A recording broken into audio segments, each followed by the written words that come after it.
up until now, we have neglected any frictional effects that act between surfaces, but in the last section of Chapter 4, we need to consider friction and add that to our application of Newton's second law.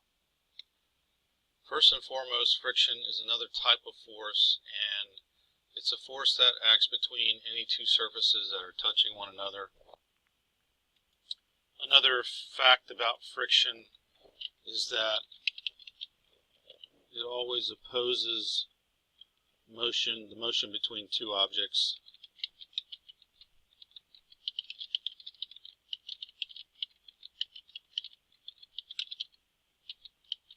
And it always acts parallel to the surfaces in contact.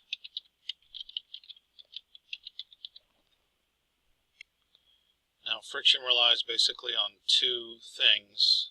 The first is types of surfaces in contact. And the second thing it depends on is the force pressing the surfaces together.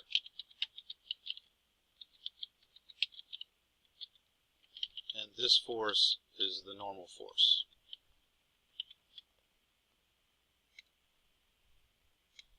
Now, you guys know from personal experience, the amount of force to get something moving across a surface is different than the amount of force to keep something moving.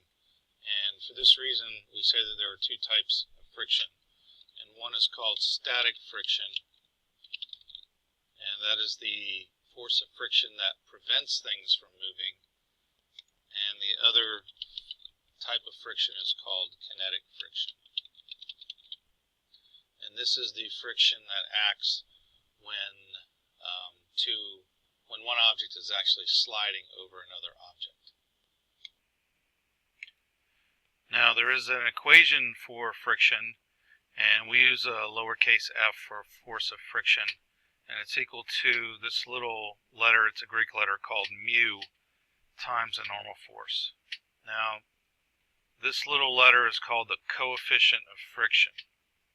And you guys know from experience that it takes a different amount of force to get something moving than it does to keep it moving. And for that reason, there are two coefficients.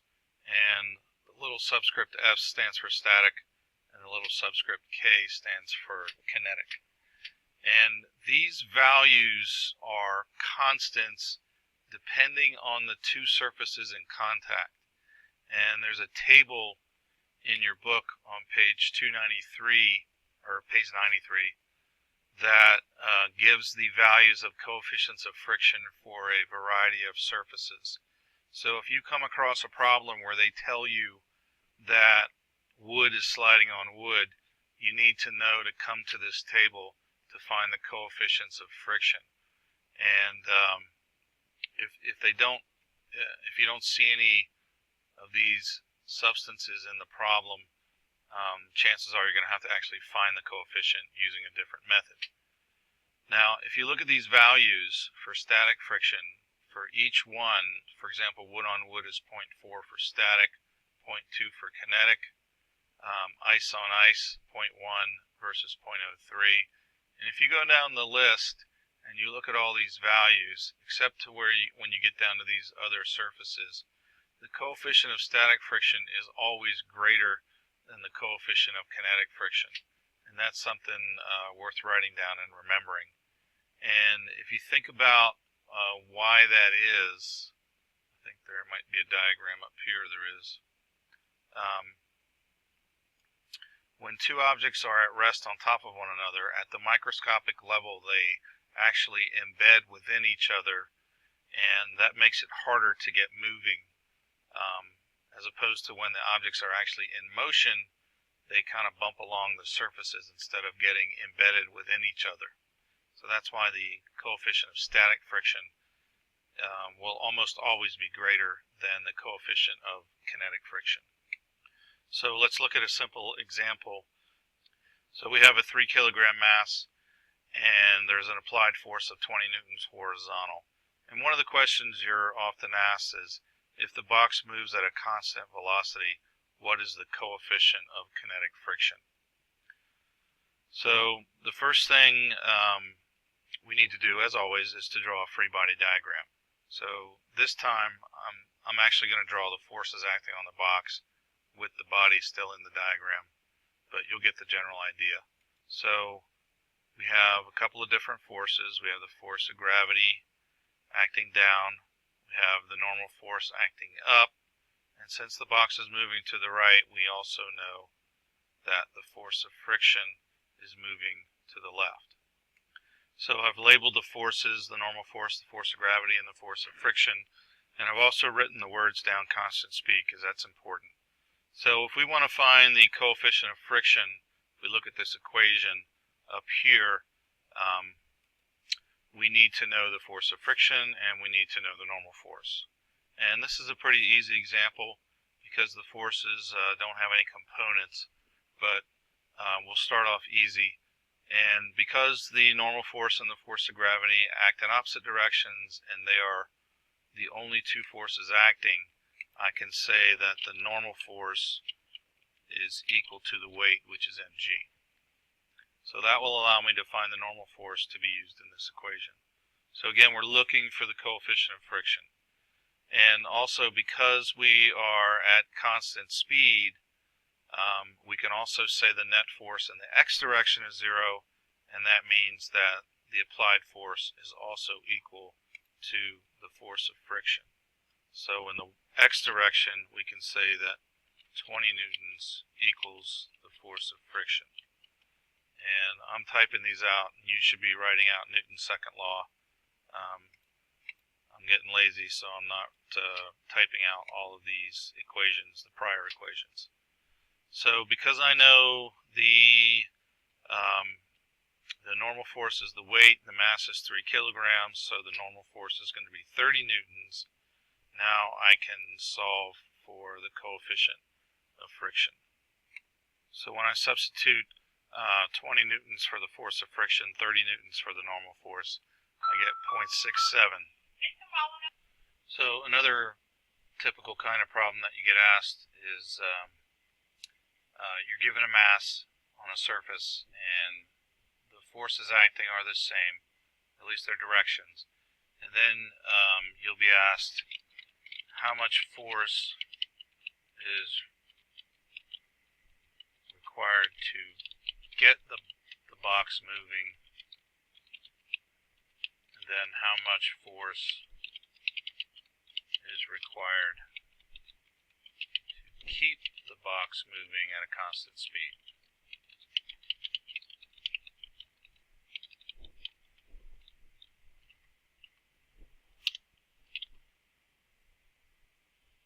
And this time the coefficients of friction are given to us in each case. So in each case, if you think about the first question, how much force is required to get the box moving, that means it's at rest, and we need to start it moving, and that means we need to think about static friction, and we need to overcome the force of static friction. So the diagram stays the same, and we use the coefficient of static friction in this equation to find the force of friction. And so if we use the 0.8 for the coefficient, the normal force still equals the weight in this example. So the normal force is 30 newtons, and 30 times 0.8 would be 24 newtons. So the force of friction is 24. And because the force of friction is 24, that is also how much force we have to apply to just get it moving. And you might argue, well, it needs to be more than 24 because the net force is 0. And while that is correct, we want that point where it just begins to move. So in your answer, you can say it needs to be more than 24, but you can just say 24 and still be correct. So the equation is the same as last time, the initial equation, in that the force of friction equals the applied force and the normal force equals the weight. So to get it moving, the force of friction is, again, 0.8 times the normal force, and the normal force is 30 newtons. So to get it moving, we would require 24 newtons of force. But once it starts moving, if we're going to move it at a constant speed, again, the net force is 0, but now it's sliding. So now we're using the same equation, except now we're going to use the coefficient of kinetic friction, which is 0.5. So it's the very same equation to find the force of kinetic friction. 0.5 here times 30, that's 15 newtons. So if our applied force is now 15 newtons, then the net force would be 0, and that answers the question, how much force is required to keep the box moving at a constant speed. Here's another example that's a little more complicated, because the applied force is applied at an angle. And the problem would read, a force of 65 newtons is applied to the box at an angle of 20 degrees. Find the acceleration.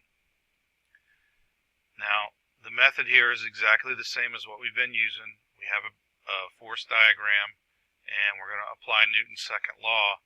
However, it gets a little more complicated because we don't know what the force of friction is. We need to find that first. The coefficient of kinetic friction is 0.5, and because they asked us to find the acceleration, we're assuming that it's already moving, so this is the coefficient we want to use.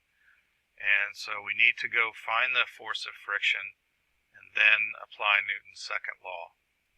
So the first thing we should do is write an equation for Newton's second law in each dimension. So in the x direction, here's the Newton's second law in the x direction, and remember, because the applied force is at an angle, we need to think about the x component. So that's what AX stands for, the x component, minus the force of friction equals MA. Now in the y direction, I'm going to apply Newton's second law again. In the y direction, the acceleration is 0 because the box is not moving off of the surface. If we look at the diagram, the y component is up, so I'm going to call up positive.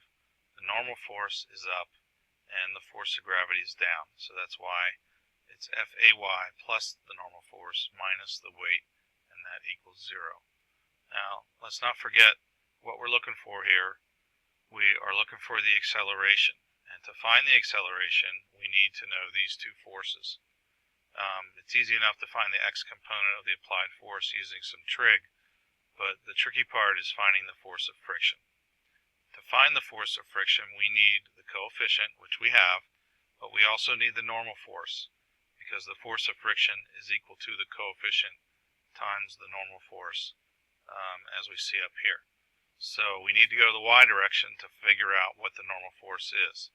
Now, because of this y component, the normal force is no longer equal to the weight, so we have to find the normal force.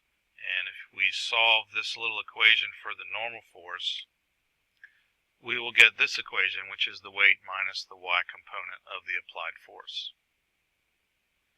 So now we're ready to find the normal force. We can find the weight, of course, is 30 newtons minus the y component of the force.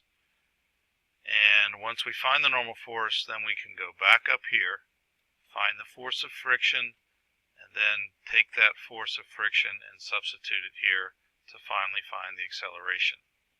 So as you can see, when we include friction, things get a little more complicated, but we need to be able to do that.